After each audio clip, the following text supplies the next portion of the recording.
अर्जुन ने अपनी जिंदगी में बेहतर दिन भी देखे थे।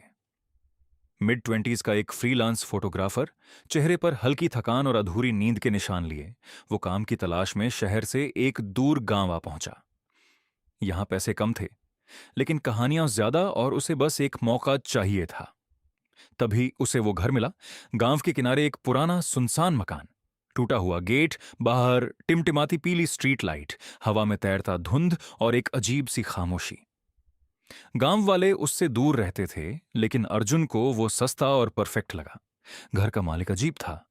दरवाजे के अंदर हल्की रोशनी में उसने चुपचाप अर्जुन को चाबियां थमा दी। उसका चेहरा आधा साय में छिपा हुआ था। रहना है तो रहो, लेकिन सवाल मत पूछना, उसने धीमे से कहा। अर्जुन ने बात को हल्के में ले लिया। पहली रात अर्जुन बिस्तर पर लेटा था। कमरे में बस चांदनी आ रही थी। नींद उसकी आंखों से कोसों दूर थी। ऐसा लग रहा था जैसे खामोशी उसे देख रही हो। दीवारों पर परछाइयां अजीब तरीके से हिल रही थीं। तभी सीढ़ियों से एक हल्की आवाज आई। अर्जुन धीरे धीरे कमरे से बाहर निकला। सामने लकड़ी की पुरानी सीढ़ियां थीं, शांत, लेकिन हवा भारी लग रही थी, जैसे कोई अभी अभी वहां से गुजरा हो। उसने अपना कैमरा उठाया।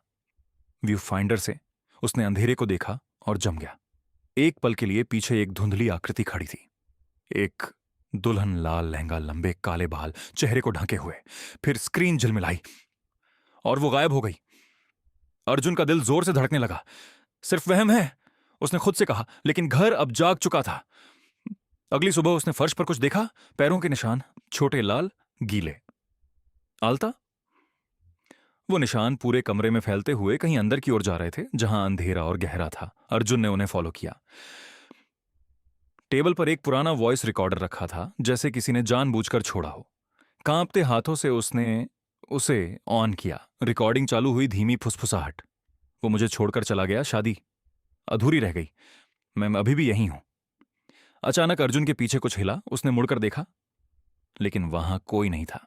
या शायद कोई था। उस रात जब वो सोने की कोशिश कर रहा था, उसे महसूस हुआ कोई उसके बहुत करीब खड़ा है। एक ठंडी सांस उसके कान के पास।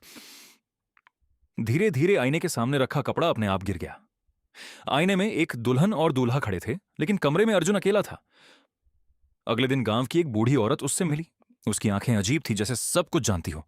उस घर में कोई रहता नहीं, कोई बचता नहीं, उसने कहा।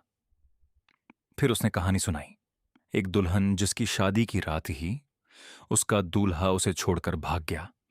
अपमान, दर्द और धोखे में उसने उसी घर में अपनी जान दे दी।